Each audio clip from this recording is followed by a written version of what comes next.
Keepers nervous, strikers, they'll deliver. Crowd roars erupted, you can feel the quake. 80,000 voices. Nigerian striker Victor Osimhen wants to join Chelsea. That is, if you believe what John Mikel said, at TNT, he was doing some punditry work, some pundit, working as a pundit for TNT. He did say that Victor Osimhen would love to play for Chelsea, and it will be very easy for things to be picked up from where they were left apparently, during the summer. So for me, and as I think other Chelsea fans, that's the good news. That's something you would love to hear. But for me, I have certain issues to think about, because you're talking about the PR we've been hearing about.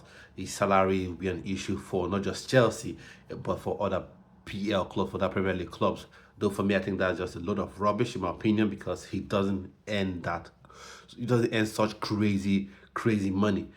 When you look at it from the perspective of what other players earn, what other players earn in the Premier League. Look at Maguire, you look at the likes of Jack Grealish, and I think he would add more value to a Chelsea team than any of these players are currently adding to their own teams. And for me, I think he's one of the best strikers in the world, because when you go Harry Kane, Lewandowski, Haaland, maybe who else do you go for? But even in the case of Lewandowski, in the case of Harry Kane, you can make certain arguments in the favor of Victor Osimhen, because you'll be talking about his pace. Lewandowski, any pace he had is more or less gone. Kane was never really a pacey striker. That's gone. Powerful in the air. I think he's as good as, if not better than Lewandowski in the air. I think he is better than Harry Kane in the air.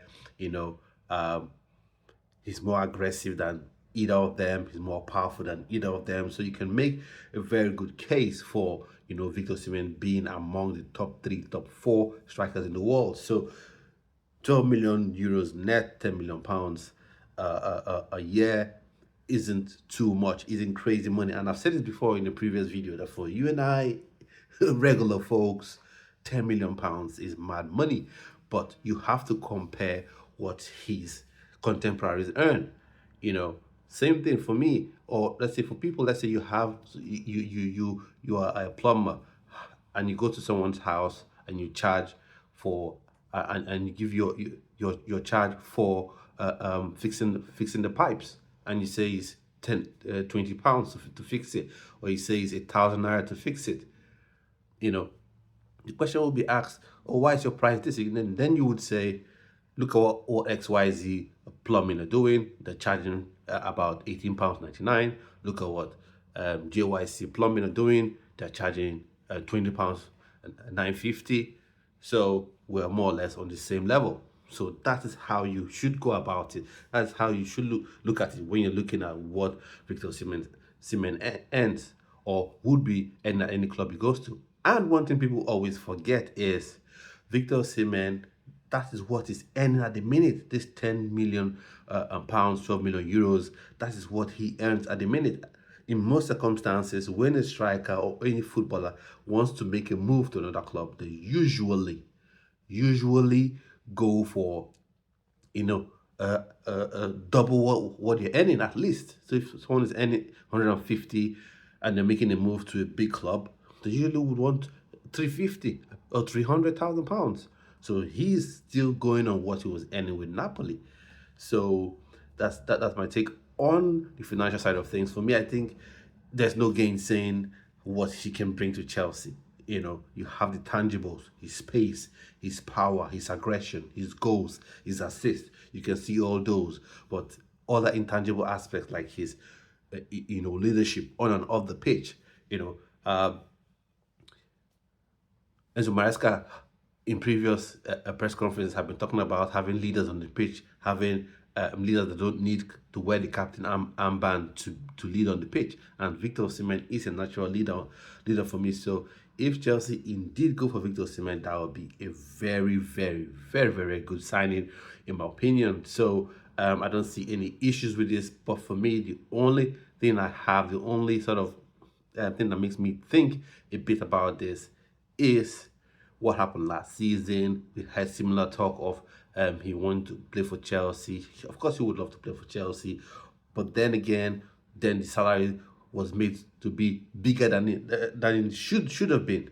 You know, it was made to be to feel like a bigger issue than it should be, because, like I said in this video previously, when you look at what other strikers earn, scratch that. When you look at what other footballers, other players in the Premier League earn, and even outside the Premier League, then you know that this is not crazy money, you know, in my opinion. So Victor Osimhen at Chelsea, bring all day. Bring, because instantly, you bring Victor Osimhen instantly, top four is guaranteed. There's no battle to get into top four. That guarantees you top four instantly.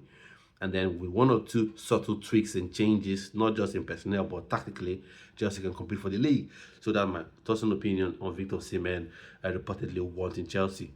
Victor Osimhen, I want you at Chelsea as well.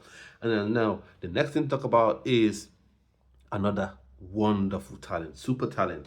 Nigeria, like I said, talent pool is too deep with quality players all over the globe. So that players like Ari Kwarabo, you know, that straight up from the grassroots in the Nigerian ecosystem, has since moved to Lillestrøm, Shola Ogundono, or you're talking about players like Ademola Lookman, you know, that were that dual nationals and switched to play for Nigeria, and looked at like Enzo that I'm hoping will be convinced to play for the Nigerian Super Eagles. And I've said it before, if the NFF is serious that Enzo we want him to play for the Nigerian Super Eagles, we just need someone to speak to him. Give me the job. Don't even pay me. Just say, Google, we want you to speak to Enzo. We really want him to play for the Nigerian Super Eagles. Just speak to him. Leave it with me, and it's done. Guaranteed, 110%. That's it. Now, we want to talk about this player, phenomenal talent, Divine Onyemachi. He plays for West Brom. He's a winger. Some say he can play on either flank. Some people try to say he's a striker. I don't think he is a striker, but maybe he can play as one of those sub-9s, you know, as support strikers, but definitely not as a 9, definitely not as a lone striker. But he is wonderfully gifted. Speed, quick feet, skill, flair, amazingly talented player. And I think I'll be doing a reaction video about him on this channel, so keep your eyes peeled. He is phenomenally talented. He currently for West Brom under 18s, and he scored about 9 goals or so in 19 games. And for a player playing out wide, that is an amazing return, in my opinion. So he's a wonderful talent. And like I always say, don't leave talents on table. Now people say, is it everyone that play for Nigeria? Oh, well, by the law of averages, not everyone will play for Nigeria, obviously. But when you have the type of talent, the level of talent you keep creating, the grassroots level, abroad as well, you just can't keep letting talent slip. Jamal Musiala, let him slip. He's gone. Germany. Okay, good. Karim Adeyemi, most likely he's gone now. That's it. He's gone. Bukayo Saka is gone to England. That's it. There's no trying to get him back. Tammy Abraham, I think he more or less is gone now. So no, you can't keep letting talent slip. You know. So for me, I've talked about, you know, Wisdom Mike, top level talent. I've talked about Ario Ngoma, another top level talent. You can't keep letting these talents leave. And I think Divine Onyemachi is another one. Is another skillful, dynamic player that can make things happen.